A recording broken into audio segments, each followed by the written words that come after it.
사랑이 무엇일까요? 지난주 우리는 고린도전서 12장 31절 말씀에 특히 더욱 큰 은사를 사모하라는 말씀을 보았었죠. 그리고 가장 좋은 길을 너에게 보인다 했습니다. 더 큰 은사, 다양한 은사 중에 더 큰 은사가 사랑이라는 것을 보았고요. 인생의 가장 좋은 길이 사랑이라는 것을 생각해 보았습니다. 어느 정도였냐면 13장 1절부터 3절까지 말씀에서 말한 것처럼 1절에 내가 사람의 방언과 천사의 말을 할지라도 사랑이 없으면 소리나는 구리와 울리는 꽹과리가 된다는 말씀. 다시 말하면 사랑이 없는 모든 말은 소음이다. 시끄러운 소음에 불과하다. 소리나는 구리, 울리는 꽹과리. 아무리 고상한 말도 사랑이 없으면 소음이다.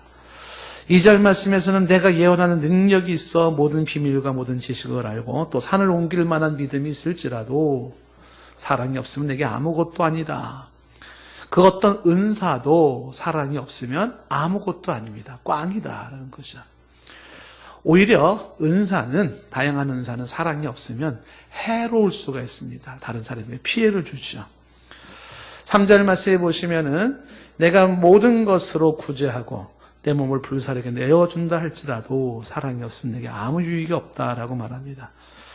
예, 아주 어마어마한 자선 사업을 하고 또한 헌신을 한다 하더라도 사랑이 없다면 그 많은 구제, 헌신은 위선에 해당된다. 무익합니다. 그러니까 무엇보다도 사랑이 전제가 되어야 된다는 것을 보고 있습니다. 8절 말씀에 우리가 13장 8절 말씀에도 말하는 것처럼 사랑은 언제까지나 떨어지지 않습니다. 세상에 예언도 없어지고 방언도 없어지고요. 심지어 지식도 패하게 됩니다. 우리가 공부한 지식이 있잖아요. 그것도 결국은 없어지는 것들이에요. 그런데 죽어도 영원히 남는 것, 인류의 종말이 와도 영원히 남는 것, 그건 사랑입니다. 다른 건 다 일시적인 것에 불과하지만 사랑은 영원한 것이죠. 그래서 인생의 필수는 사랑이고 그 다음에 사람을 사람답게 하는 게 사랑이며 성도를 성도답게 하는 게 사랑입니다. 사랑의 사람이 되고 싶습니까? 안 되고 싶습니까? 되고 싶습니다. 예, 특별히 되고 싶다고 말하신 분에게 더블로 그 은혜가 있기를 바랍니다. 네. 사랑이 필수예요. 사랑이에요. 사랑에 성공하는 게 인생에 성공하는 거고 사랑에 실패하는 게 인생에 실패하는 건데, 자, 문제는 사랑이 뭐냐라고 하는 것입니다. 사랑이 뭔가? 내가 지금까지 알고 있었던 사랑이라고 생각했던 것이 그게 진짜 사랑이었을까? 이 생각을 해보는 겁니다. 나는 사랑에 대해서 얼마나 많이 알고 있을까? 하는 생각을 좀 해봅니다. 제가 이제 나름, 많은 공부는 아니지만은 나름 이렇게 볼 때마다 정말 끝이 없다고 느껴지는 공부가 인간의 감정에 대한 공부. 이거 이제 끝이 없어요. 공부하면 할수록 그 감정에 대한 게 할 게 너무 많아요. 그리고 또 하나 중에 하나가 사랑이라는 거예요. 이 사랑이 단순하지가 않습니다. 이걸 파고 들어가면은 참 공부할 게 어마어마하게 많구나. 아마 죽을 때까지 다 아마 마스터는 못할 거예요. 인간의 감정 이해라든지 사랑 이해라든지. 그래서 사랑에 대해서도 공부할 게 너무 많고 또 우리가 너무 잘못 알고 있는 사랑이 아닌데 사랑으로 착각하고 있는 것도 많고 그렇습니다. 그런데 이 사랑을 전문적으로 연구하는 학자들이, 전문가들이, 사랑만 집중적으로 연구하는 많은 학자들이 무릎을 딱 치면서 깜짝 놀라는 게 있어요. 그게 뭐냐면 사랑을 어쩜 이렇게 정확하게 설명해 놓았느냐고 놀라는 게 바로 고린도전서 13장 4절에서 7절까지 지금 읽었던 본문입니다. 이 본문은 사랑의 속성 15가지를 말하고 있는데 사랑의 속성, 이것이 사랑이에요. 이것이 사랑인데 근데 이 속성 15가지가 사랑에 대한 기가 막힌 정의를 내린 것인데 심지어 예수님을 안 믿는 사람들, 불신자들까지도 사랑의 전문가들이, 연구하는 사람들이 동의를 해요. 야, 기가 막히다 이건 정말. 이렇게. 그래서 이 고린도전서 13장에 나와 있는 이 15가지 속성만 우리가 잘 이해한다 하더라도 아, 사랑이 이런 거구나 라는 것을 조금 정확하게 감을 잡을 수가 있게 됩니다.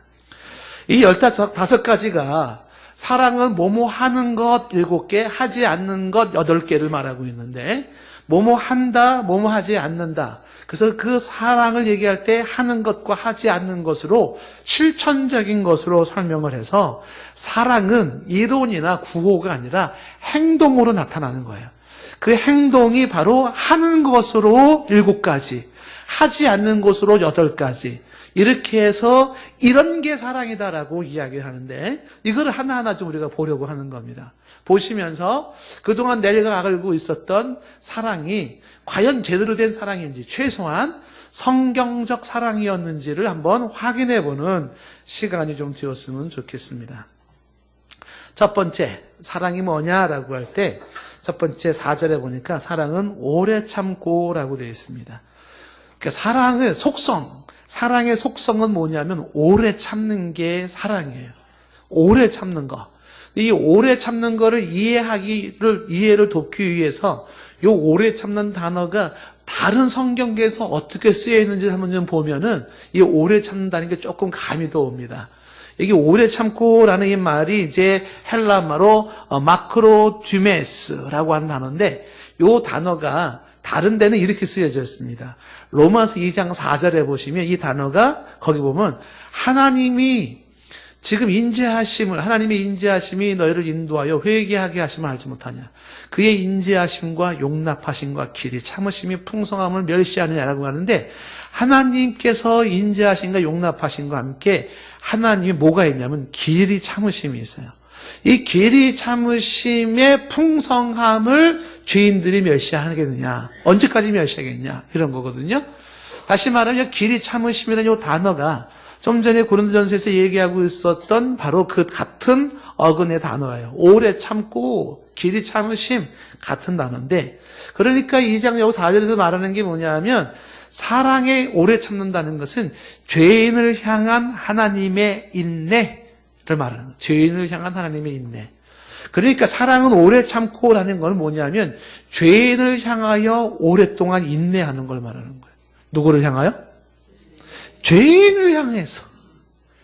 나를 대적하고 나를 반항하는 그 대적자, 그 죄인을 위해서 오랫동안 인내하는 것이 바로 지금 말하고는 사랑은 오래 참고 해당되는 단어입니다. 그래서 이 단어를 조금 더 다른 각도에서 이해하기 좋게 표현한 게, 여러분 암송 구절로 제가 영어도 써놨지만 킹 제임스 버전이라고 하는 오래된 영어 성경이 있어요. 굉장히 오래된 영어 성경인데 거기에 되어 있는 영어 표현은 뭐라고 되어 있냐면 Love suffers long이라고 되어 있어요. 사랑은 오랫동안 고통하는 것, 이렇게 되는 거예요. 사랑은 오랫동안 고통하는 것이다. 이게 죄인을 향하여 인내하시는 바로 그것이에요. 그러니까 사랑이 뭐냐? 사랑은 오랫동안 고통하는 게 사랑이에요. 누군가를 사랑한다는 게 뭘 말하는 거냐 하면 그 사람을 위해서 오랫동안 고통하는 걸 말하는 거예요. 사랑의 첫 번째 정의입니다. 사랑이 무엇인가? 오랫동안 고통하는 것이다. 한 번 고통하고 한 번 참는 게 아니고요. 2번 고통하고 2번 참는 게 아니에요. 오랫동안 죽을 때까지 고통하는 게, 사랑은 고통하는 거예요. 예전에 제가 얼핏 짤막한 그 TV에 영화인지 드라마인지 한 장면을 살짝 보았습니다. 그래서 제목도 모르고 전후 좌우의 스토리도 모르는데 그 짤막한 대목이 좀 인상적이었는데, 그 어떤 내용이냐면 한 젊은 청년이 골목길 계단에서 밑에 쭈그리고 앉아 있는 거예요. 그리고 이제 그 뒤쪽으로 이제 한 자매가 이렇게 계단으로 쭉 내려갑니다. 그래서 이 청년 앞을 쭉 지나가는데 그 지나가는 그 자매를 향해서 이 청년이 이제 그 자매 이름을 딱 부르더라고요. 그 자매가 가다가 뒤로 딱 돌아섭니다. 그때 이 청년이 그 자매에게 이제 자매의 이름을 부르면서 이런 얘기를 하는 거야. 누구야? 나는 네가 좋아. 라고 얘기를 해요. 그 자매가 말이 없어요. 이 청년은 계속해서 말을 하는 거죠. 내가 전에 너를 좋아한다고 했던 것은 가짜였어. 그런데 지금은 진짜 내가 좋아. 이렇게 얘기를 하는 거야. 자면은 가만히 있어요. 지금은 내가 진짜 좋아. 그리고 하는 말이 왜냐하면 지금 내가 너무 힘들거든 이라고 얘기를 해요. 그러면서 이 청년이 이어지는 이야기가 뭐냐 하면 더 좋아하는 사람이 더 힘들어한다는 것을 이제는 알 것 같아 라고 얘기를 하는 거죠. 더 좋아하는 사람이 더 힘들대요. 그걸 알 것 같다. 내가 너를 진짜 좋아하고 있는 게 분명해. 왜냐하면 내가 너무 힘들거든.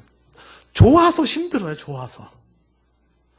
이 이야기가 조금 공감이 되시는 분 한번 손 요만큼만 들어주실래요? 공감이 되시는 분. 아니 이제 반응을 보고 제가 설교를 해야 되니까 공감이 좀 된다.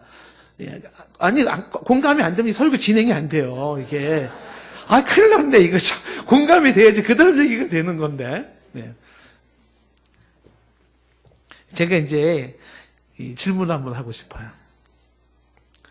왜 더 좋아하면 더 힘들어지는 걸까요?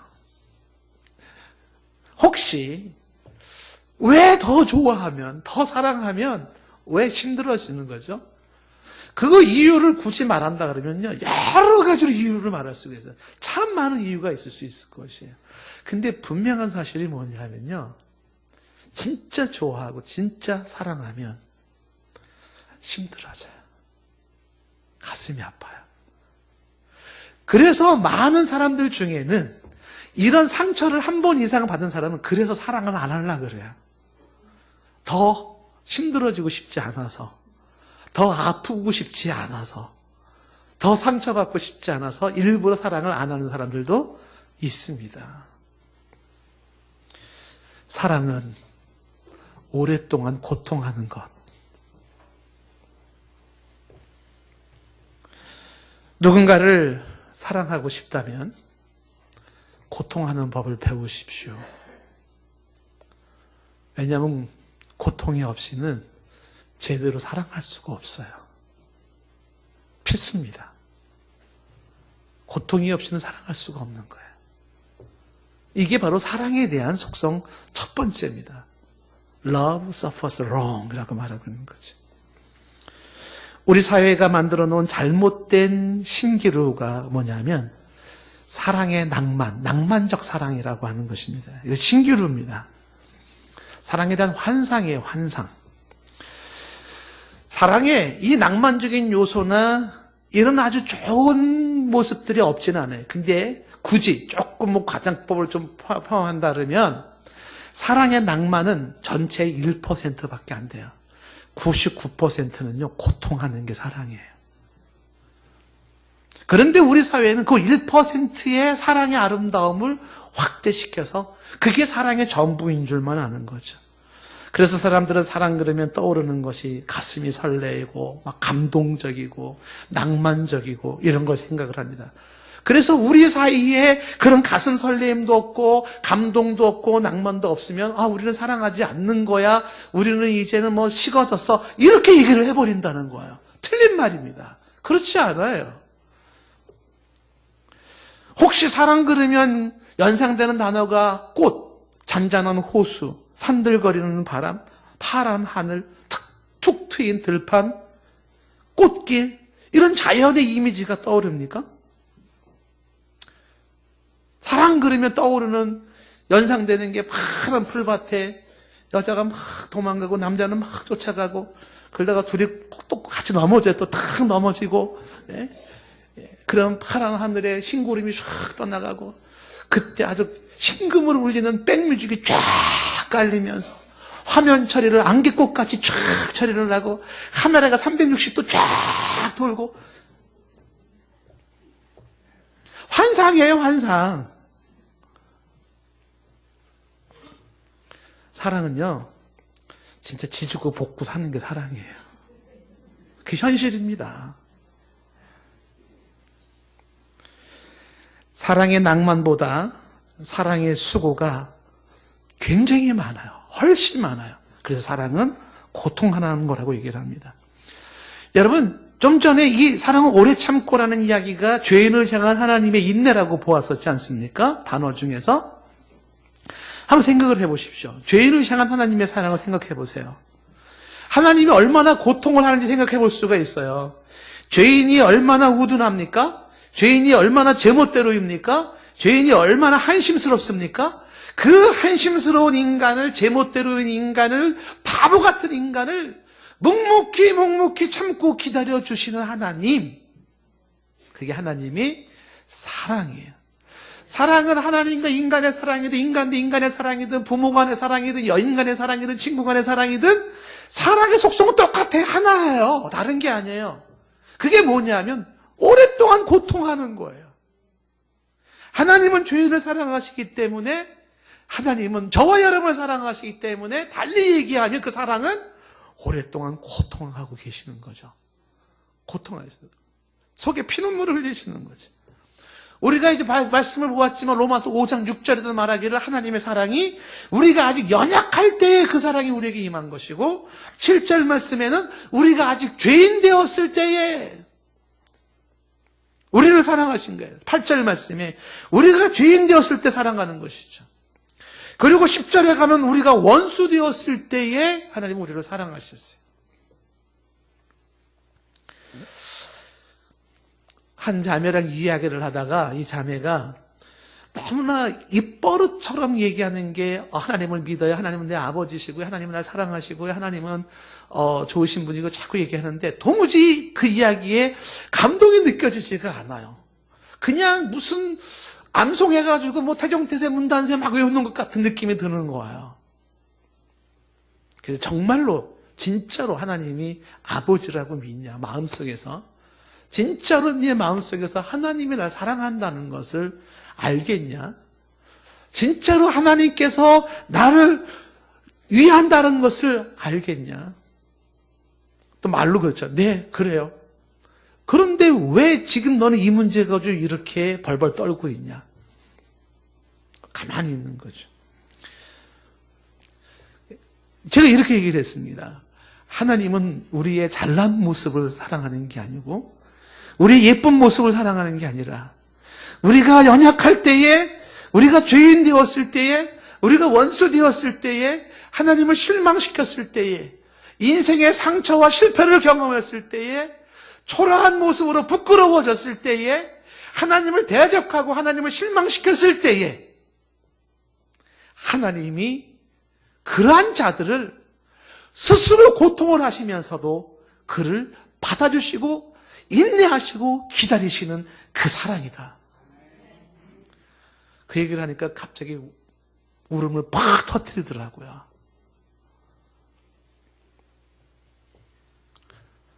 사랑은 있잖아요. 예쁠 때, 잘날 때, 훌륭할 때, 그때가 아니라 죄인을 향한 오랫동안 고통의 사랑이에요. 죄인을 향한. 상대가 나의 원수예요, 원수. 그 원수 때문에 오랫동안 고통하고 있어요. 그 고통을 받아들이는 것, 그것이 바로 사랑이라고 하는 겁니다. 부모가 자식을 사랑하는 것도 자식을 위해서 오랫동안 고통하는 것을 의미하는 겁니다. 누군가를 사랑한다는 것은 오랫동안 고통하는 것, 이것이 사랑은 언제나 오래 참고예요. 오래 참습니다. 여러분에게 전합니다. 사랑한다는 것 말이에요. 오랫동안 참는 거예요. 바꿔 얘기하면 오랫동안 고통하는 겁니다. 그게 사랑하는 거예요. 정말 사랑의 사람이 되고 싶다 그러면 오랫동안 고통하는 걸 배워야 돼. 사랑에 대한 두 번째 정의를 뭐라고 말하냐면 사랑은 온유하며라고 되어 있어요. 이 온유하다는 걸 두 가지로 설명할 수가 있는데 이 온유하다는 것이 하나는 이 온유라는 똑같은 단어가 로마서 3장 12절에 쓰여졌는데 거기에 선을 행하는 자는 없나니 할 때 선을 행한다라는 표현이 있습니다. 그러니까 온유는 선을 행하는 건데 이거를 영어 성경으로는 kind, 친절한이라고 말하고 있습니다. 사랑은 온유하다라는 것은 사랑은 친절한데 이 친절한 게요 참 기가 막힌 친절이에요. 왜냐하면 좀 전에 이게 또 오래 참고라고 하는 것은 소극적인 인내잖아요. 근데 여기 친절하고 하는 것은 적극적인 선을 행하는 겁니다. 누구한테? 원수에게. 사랑은 단순히 꾹꾹꾹꾹 참고 인내하는 정도가 아니라 그 원수에게 선을 행하는 거, 친절을 베푸는 거예요. 그 사람을 향하여서 밥상을 차려주는 게라고 말하고 있는 것입니다. 로마서 12장 17절에서 말하는 것처럼 모든 사람 앞에서 선한 일을 도모하라. 선한 일을 도모하라. 사랑을 말하는 거죠. 이어지는 18절 말씀에 모든 사람과 더불어 화목하라. 그리고 20절 말씀에 원수가 줄이거든 먹이고 그 다음에 목마르거든 마시게 하라. 이게 뭡니까? 사랑이에요. 원수가 줄이거든 먹이는 친절을 베푸는 거죠. 목마르거든 마시게 하는 친절을 베푸는 거예요. 21절 말씀에 악에게 지지 말고 선으로 악을 이기라. 선으로 악을 이기라. 선을 행하는 것. 이게 다 사랑입니다. 사랑은 적극적인 친절입니다. 친절한 거예요. 그것이 바로 정성껏 상을 차려주는 것이에요. 이 온유하다는 말이 이 친절하다는 단어와 함께 같은 또 하나의 의미를 생각해 볼 수 있는 게 뭐냐면 그것이 부드러움입니다. 사랑은 부드럽습니다. 사랑은 거칠지 않아요. 예. 가끔가다 화끈한 사랑, 뜨겁게 사랑한다 그래가지고 뜨겁게 열정을 얘기하면서 너무 격정적이고 너무 열정적으로 막 그래서 과격하고 무분별한 모습이 나오는 경우가 있는데 사랑은 온유합니다. 예. 부드러운 카리스마, 조용한 열정이죠. 조용한 열정. 그러니까 이 부드러움이라고 하는 것이 사랑의 모습이다라는 것이. 우리 전번 복음으로 초대 때 우리 화정부 목사님 얘기 기억나시죠? 집에는 나만 무는 호랑이가 한 마리 있다 하잖아요. 다른 사람은 안 물어요. 나만 물어요. 연애 때에 그 예쁜 토끼는 간 곳 없고 싸움닭이 한 마리가 다 내 안에 동물 농장이 있어가지고 곰 발톱, 호랑이 발톱, 어떤 집은 쥐라기 공원으로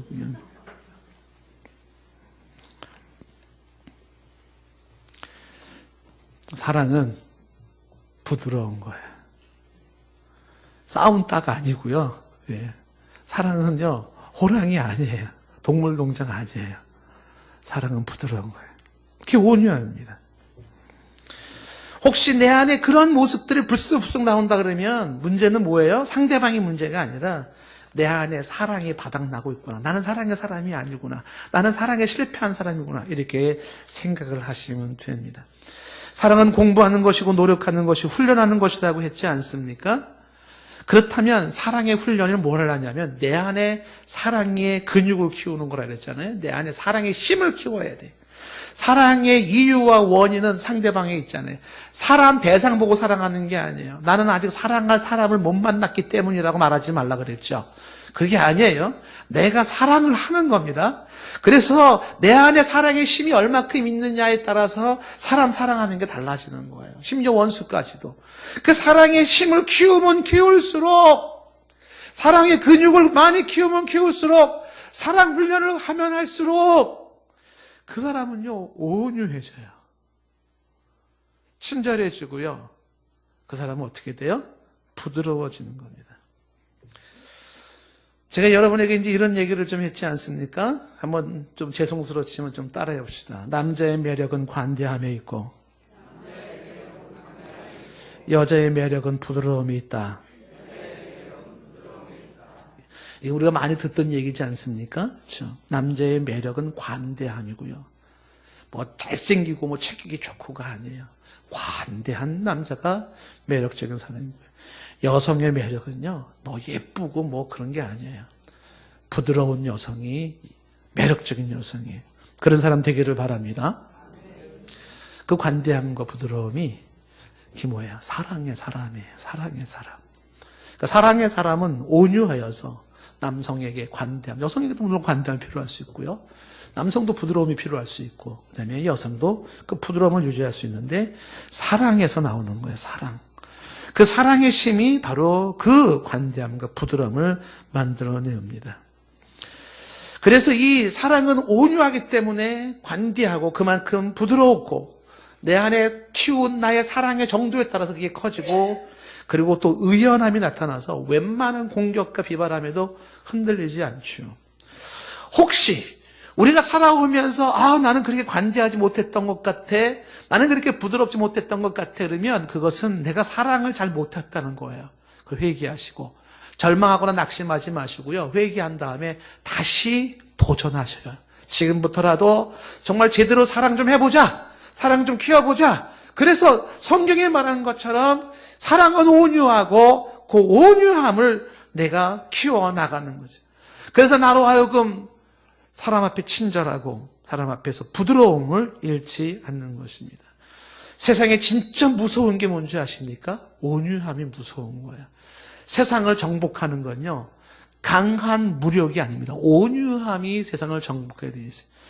예수님이 말씀하신 팔복에서 말씀하신 것처럼 온유한 자는 복이 있나니 저가 땅을 기업으로 받을 것이다. 땅을 차지하는 건 온유함이에요. 호랑이하고 닭하고 싸우면 누가 이길까요? 당연히 호랑이가 이기죠. 말이라고 합니까? 호랑이가 강하죠. 그런데 이 땅의 호랑이는 멸절 위기 동물이에요. 닭은 연약해 보이지만 전 지구상의 편만에 있는 게 닭입니다. 세상을 정복하고 이기는 건요, 힘이 아니에요. 바로 이 온유함이 세상을 정복하는 것입니다. 집사람이 저한테 이런 질문을 했어요. 이빨하고 혀하고 뭐가 강한 줄 아니에요. 그래서 당연히 이빨이 강하지. 이빨은 막 그냥 부수고 깨고 찢고 얼마나 강합니까? 근데 아니래. 혀가 강하대요. 왜냐하면 세월이 흐르면 이빨은 빠져도 혀는 안 빠진대요.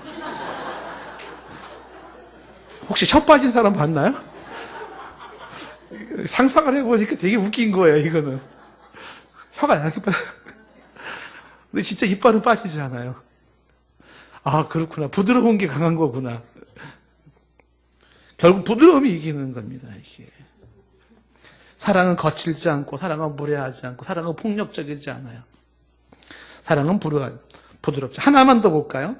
사랑이 지금 세 번째는요. 첫 번째는 사랑은 오래 참고 오랫동안 고통하는 것이고 온유하고, 그다음에 세 번째는 사랑은 시기하지 않는다라고 얘기를 합니다. 사랑은 시기하지 않는 거라고 했어요. 여기 시기한다는 게 질투를 말하는 것이거든요. 사랑은 질투하는 게 아니에요. 오해 중에 하나가 이런 오해가 있어요. 야, 질투도 사랑의 또 다른 표현이야. 그런 얘기 하지 않습니까? 아니에요. 질투는 사랑의 또 다른 표현이 아닙니다. 질투는 죄입니다.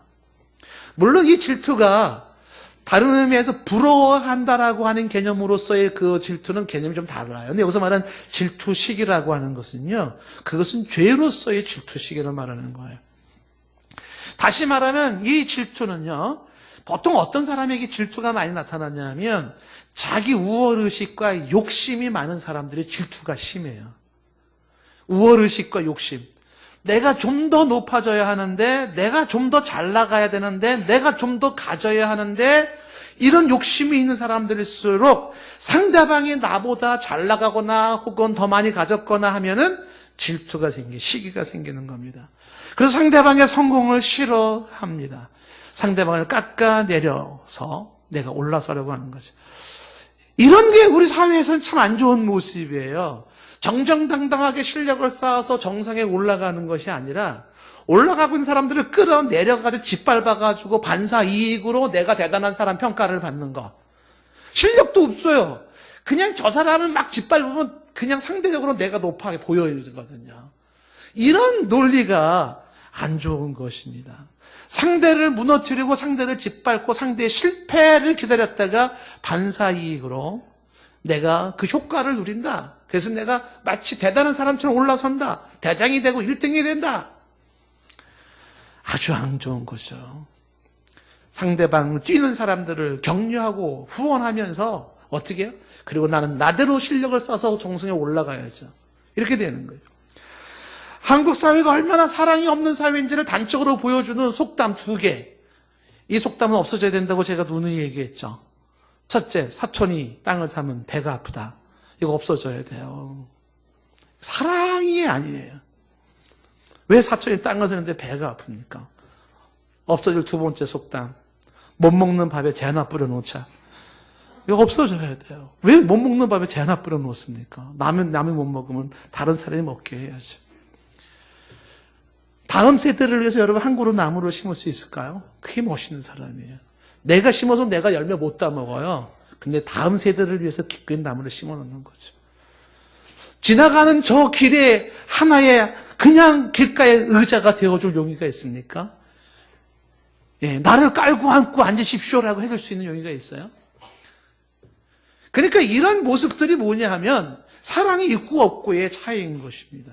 사랑은요, 그게 뭐냐 하면 질투하고 시기하는 게 아니라 상대방을 세워주는 거예요.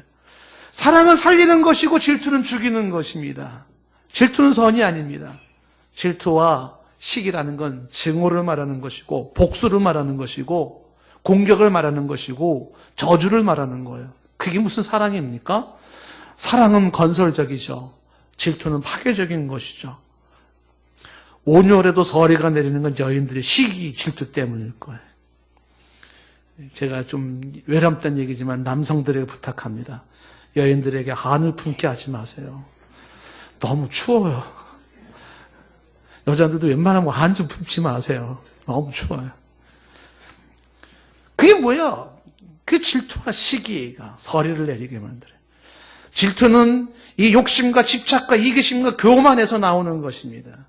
얘네가 눈이 강조하지 않습니까? 집착은요, 사랑이 아니에요. 확대된 이기심입니다. 사랑은 상대방에게 자유를 주는 것이고 질투는 상대방에게 자유를 구속하는 것입니다. 죄예요. 상대방을 올가매는 겁니다. 의처증, 의부증이 참 무서워요. 올가매는 꼼짝 못하게 만드는 거예요. 사랑의 실패죠. 사랑은 상대방에게 자유를 주는 겁니다. 폴 트루니에의 그 비밀이라는 책을 제가 한번 소개한 바가 있었는데 참 이 책은 지나고 지날수록 여운이 많이 남기는 책 중에 하나입니다. 이 책의 요지를 보면은 제 1장에서 강조하는 게 사람에겐 비밀이 있고 비밀이 있어야만 된다. 비밀의 필요성을 강조하는 게 사람은 비밀이 있어야 된다는 게 첫 번째 강조점이고요. 두 번째 장에서 강조하는 게 사람의 비밀은 보장돼야 된다. 그리고 존중되어져야 된다. 비밀을 가질 권리와 비밀에 대한 존중을 강조를 해요. 그 이유가 그 비밀이라고 하는 곳에서부터 사람은 인격과 주체성이 세워지고 성숙해진대요. 뭐 알쏭달쏭한 말 같지만 그 다음에 세 번째 장에서 트루니에가 얘기하는 게 뭐냐면 사람은 비밀은 고백을 통해서 그 고백은요 억압에 의한 고백이 아니에요. 자발적인 고백에 의해서 상대와 인격적 교감을 갖게 된다. 비밀의 고백을 통해서 인격적 교감이 깊어진다를 얘기를 하고요.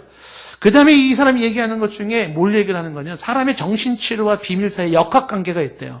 사람이 정신적 질환을 가지고 있는 건요 그 사람 속에 있는 비밀과의 어떤 상관성이 있다는 거예요. 이분은 의사니까 그 얘기를 합니다. 그러면서 5째 장에서 이제 이분이 얘기하는 걸 결혼 생활을 해서 이런 권면을 해요. 성공적인 결혼 생활을 위해서라면 첫째 부부 사이의 비밀을 보장해 주어야 한다. 부부 사이의 비밀을 보장해 줘야 돼. 성공적인 결혼 생활을 위해서. 두 번째는요. 더 나아가 더 성공적인 부부 생활을 하기를 원한다 그러면 부부 사이에는 어떤 비밀도 갖지 않는 게 좋다. 부부 사이의 투명성을 강조를 하죠. 그러면서 6번째 장에서는 하나님 앞에서도 비밀은 없다라는 걸 얘기하는데 하나님은 우리가 스스로 비밀을 이야기하기를 원하시고 하나님도 당신의 비밀을 우리에게 말하기를 원하신대요. 그래서 하나님과 우리 사이에 그 비밀을 공유하면서 인격적 관계가 깊어진다는 얘기를 합니다. 그래서 이 얘기를 하나님 얘기를 왜 하냐면 지금 강조하는 게 이거예요. 남편과 아내를 속박하거나 강요하지 않고도 상대에게 집착하지 않고도 손아귀에 쥐려고 하지 않고도 부부 사이에 충분한 서로를 알아가고 발견할 수 있는 길이 있는데 그게 뭐예요? 하나님과의 관계성 속에서 하나님과 관계성 속에서 기도와 말씀 속에 받은 바 은혜와 깨달음과 생각들을 교류할 때 굳이 상대를 향하여서 뭐 캐려고 하지 않고 막 집착해가지고 하지 않아도 서로를 깊이 알아갈 수 있다는 것. 비밀의 고백은 거기서 나올 수가 있다는 것이. 이 폴 트루니에가 자신의 고백을 이렇게 얘기를 합니다. 나는 탁자 위에 아내에게 온 편지나 엽서가 펼쳐져 있어도 아내가 읽어보라고 권하지 않기 전에는 절대로 내 마음대로 읽지 않는다. 왜요? 비밀에 대한 보장이 필요하기 때문에 그래요. 본인이 자발적으로 고백하는 거는 좋지만 그걸 굳이 막 뭐야 어떤 내용이야 보여줘 막 이렇게 하지 않는다는 거죠. 그러면서 이어지는 이야기가 폴 트루니에가 이렇게 얘기를 합니다. 아내 역시 사려 깊게도 빈둥거리며 혼자 있고 싶어하는 나만의 작업실에 발을 들여놓지 않아서 나는 매우 행복하다라고 해요. 솔직한 고백인데요. 남자들에겐 이게 있어요. 빈둥거리며 혼자 있고 싶어요. 굳이 뭐 한다 그러면 TV 트는 거. 사려 깊은 아내가 이거를 알고 그 작업실에 발을 들여놓지 않는데요. 진짜 사려 깊은 거 맞나요? 대단하지 않습니까? 어느 부인이 빈둥거리면서 혼자 있는 거를 그걸 보장을 해줍니까? 뭐 하고 있는 거야? 막 그러지 않나요? 얘기가 어떻게 좀 잘 되는 건지 안 되는 건지 모르겠어요, 제가 지금. 폴 트리니에가 지금 강조하는 게 뭐냐면, 지금 사랑한다는 것이 뭐냐를 얘기할 때 강조하는 게 이 부분을 얘기를 하는 거죠. 서로를 속박하거나 서로를 강요하지 않는다, 집착하지 않는다는 거예요. 비밀까지 보장해주는 자유를 이야기해주는 것입니다. 비밀을 지키는 일은 가장 주체적인 일이고요. 비밀을 공유하는 것은 가장 신뢰를 드러내는 일이며, 그리고 비밀을 나누는 행위는 사랑의 행위라는 것이죠. 이건 이제 심신대 교수님이 평을 해놓은 내용이기도 합니다. 사랑은 상대방에게 집착하는 게 아닙니다. 상대방에게 자유를 주는 겁니다. 그것이 사랑은 시기하지 않는 것, 질투하지 않는 것으로 얘기를 합니다. 정말 사랑하길 원한다면 시기, 질투, 집착에서 벗어나야 됩니다. 물론 여기 얘기를 이걸로 끝낼 수는 없을 거예요. 얘기를 더 해야 된다면 자녀를 사랑한다라고 했을 때 그것은요, 그냥 무분별하게 방임하는 걸 의미하는 게 아니죠. 원칙이라고 하는 울타리를 분명히 세워주고 그 원칙이라는 울타리 안에서 자유를 만끽할 수 있도록 허용해 주는 거죠. 그건 굉장히 좀 심오한 얘기일 수도 있겠지만, 어쨌든 사랑이라고 하는 것은 바로 이와 같이 질투하지 않는 것이라고 이야기를 하는 겁니다. 이 네 번째, 다섯 번째도 우리가 계속 보여야 되지만 다음 시간에 보도록 하고, 오늘 우리는 말씀을 맺는데, 자, 우리는 세 가지를 생각을 합니다. 사랑한다는 게 뭔가? 사랑은 오래 참는 것. 사랑한다는 건 고통하는 것이다. 오랫동안. 사랑한다는 것은 온유한 것이에요. 상대방에게 친절한 것을 말하는 것이고 부드러움을 말하는 것입니다. 사랑한다는 것은 시기하지 않는 것, 집착하지 않고 자유를 주는 겁니다.